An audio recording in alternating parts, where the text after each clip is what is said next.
Friends, स्वागत है आपका अपने YouTube चैनल स्टडी अड्डा 24 ऑफिशियल में। मैं खुशबू श्रीवास एक बार फिर आपके सामने एसएससी जीडी एवं अन्य एग्जाम में आने वाले अति महत्वपूर्ण प्रश्नों के बारे में चर्चा करने आ गई हूँ।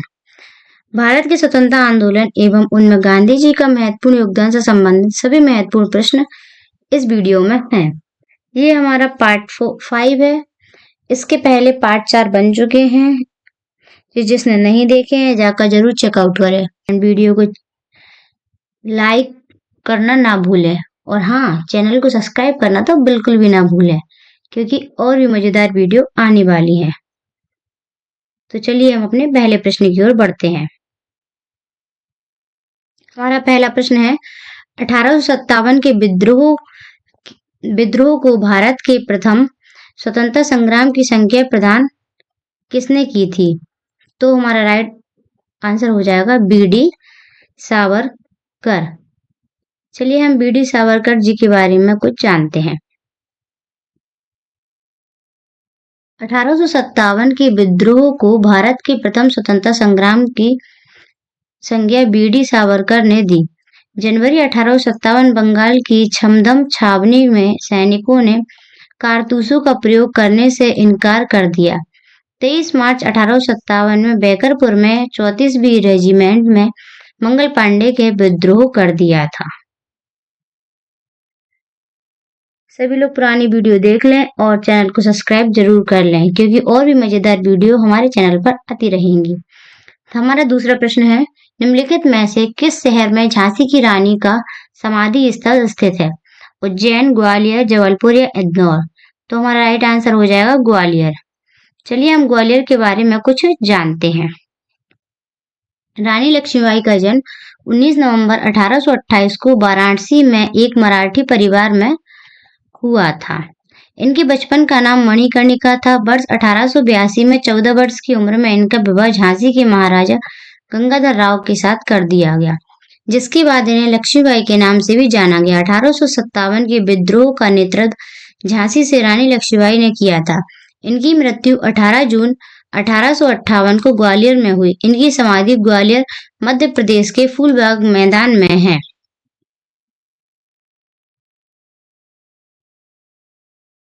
हमारा नेक्स्ट प्रश्न है, वीर कुंवर सिंह जयंती 1857 के भारतीय विद्रोह के दौरान कुंवर सिंह की उपलब्धियों को पहचानने के लिए किस सन में कहाँ मनाया जाता है?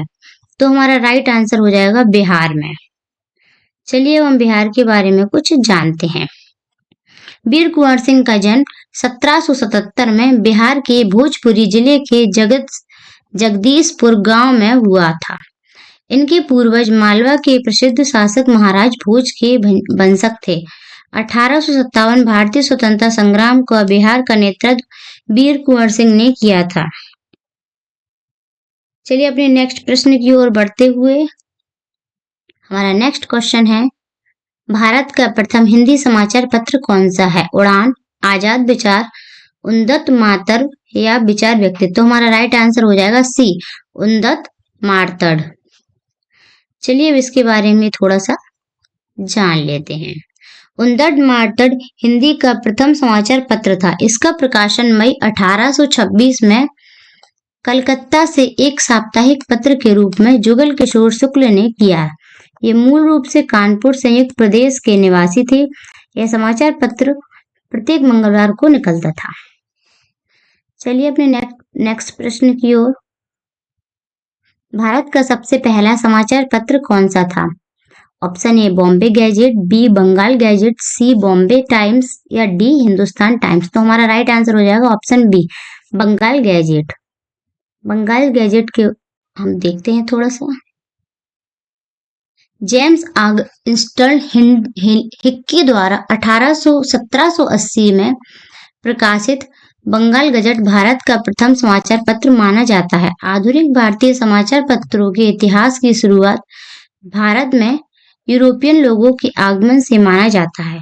भारत में प्रिंटिंग प्रेस का प्रारंभ 16वीं सदी में पुर्तगाली मिशनरियों द्वारा किया गया, जबकि भारत में राष्ट्रीय प्रेस की स्थापना का श्रेय राजा राम मोहन राय को दिया जाता है।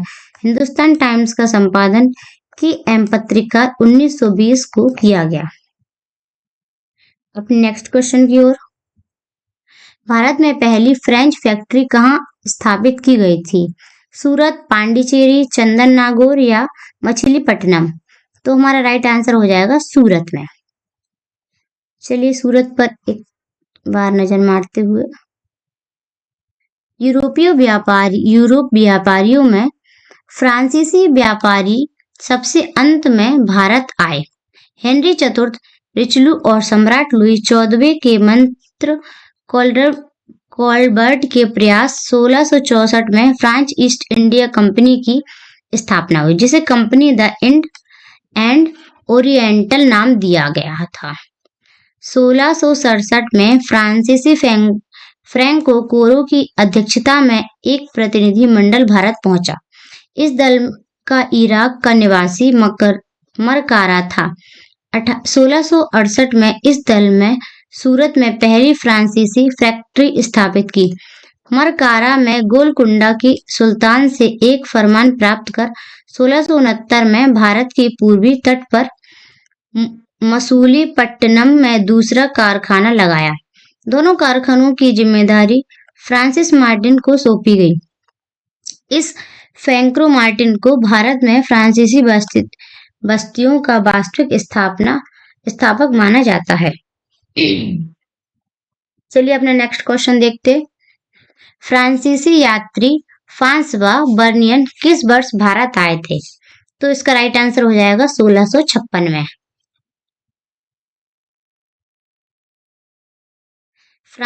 फ्रांसवा बर्नियर भारत का निवासी था। वह एक चिकित्सक, राजनीति, दार्शनिक तथा एक इतिहासकार था। वह मुगल काल में अफसरों की तलाश में 1656 ईस्वी में भारत आया था। फ्रांसवा बर्नियर 1656 ईस्वी से 1668 तक भारत में 12 वर्ष तक रहा और मुगल दरबार से घनिष्ठ संबंध बनाए रखा। प्रारंभ में उसने मुगल सम्राट शाहजहां के ज्येष्ठ पुत्र दारा शिकोह को चिकित्सक के रूप में कार्य किया था।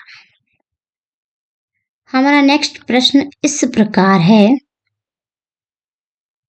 निम्नलिखित में से कौन सा युग्म मराठों की कराधान प्रणाली से संबंधित है? तो हमारा राइट आंसर हो जाएगा चौथ और सरदेशमुखी। चौथ और सरदेशमुखी के बारे में हम थोड़ा सा जानेंगे। मराठा कराधान प्रणाली में चौथ और सरदेशमुखी दो महत्वपूर्ण कर थे। चौथ विजित राज्यों में के क्षेत्रों से उपज का 1/4 भाग वसूल किया जाता था। यह एक सैन्य कर था जो तीसरी शक्ति के आक्रमण सुरक्षा प्रदान करने के लिए वसूला जाता था। सरदेशमुखी यह राज्य की आय का 1/10 भाग होता था। देसाइयों और देशमुखों का मुखिया सरदेशमुख होता था।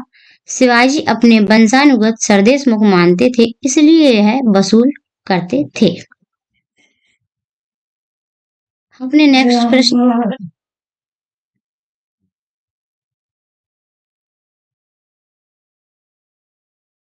अपने नेक्स्ट क्वेश्चन की ओर बढ़ते हैं। तो हमारा नेक्स्ट क्वेश्चन है, मराठा सम्राट और ब्रिटिश ईस्ट इंडिया कंपनी के प्रतिनिधियों ने किस वर्ष में सालवाई की संधि पर हस्ताक्षर किए थे? तो हमारा आंसर हो जाएगा 1782 में। चलिए 1782 के बारे में थोड़ा सा हम नजर डालते हैं।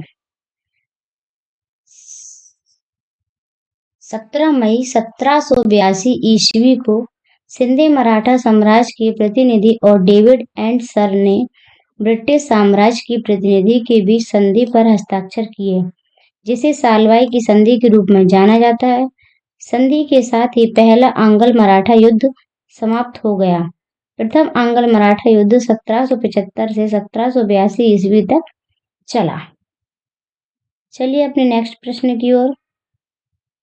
नेक्स्ट प्रश्न इस प्रकार है, निम्नलिखित में से कौन सा युग्म असंगत रूप में मेल खाता है? तो हमारा राइट आंसर हो जाएगा 1556 हल्दी घाटी का युद्ध।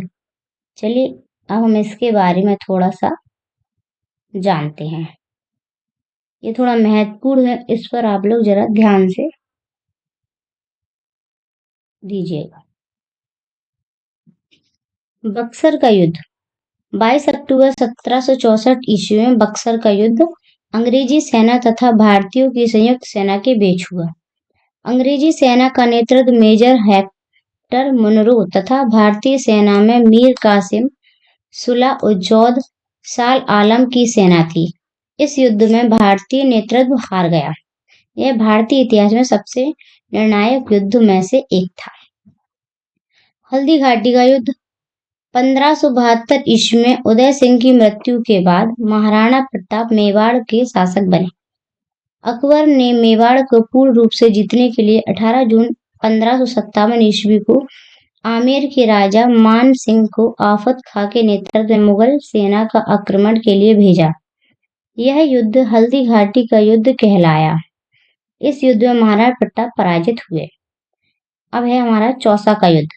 बिहार में बक्सर के निकट कर्मनाशा नदी के किनारे चौसा नामक एक छोटा सा कस्बा है। 27 जून 1539 ईस्वी को यह इस स्थापना पर हुमायूं और शेरशाह सूरी के बीच युद्ध हुआ था, जिसमें हुमायूं बुरी तरह पराजित हुए और उसने नदी में कूदकर अपनी जान बचाई। इस समय एक भिस्ती ने हुमायूं का असहयोग किया था। अब है प्लासी का युद्ध। 23 जून 1757 ईस्वी को बंगाल के नवाब सिराजुद्दौला तथा रॉबर्ट क्लाइव के नेतृत्व वाली ब्रिटिश सेना के बीच निर्णायक युद्ध हुआ था, जिसमें अंग्रेजों की जीत हुई। इसी के साथ हमारे क्वेश्चंस कंप्लीट होते हैं। तो भाई, अगर आपको वीडियो अच्छी लगी हो तो चैनल को लाइक, शेयर एंड सब्सक्राइब करना ना भूलें। चैनल को सब्सक्राइब करें एंड वीडियो को लाइक एंड शेयर करें। और सभी को एक बार फिर से गणतंत्र दिवस की हार्दिक शुभकामनाएं। हमारी पुरानी वीडियो जरूर देखें। धन्यवाद।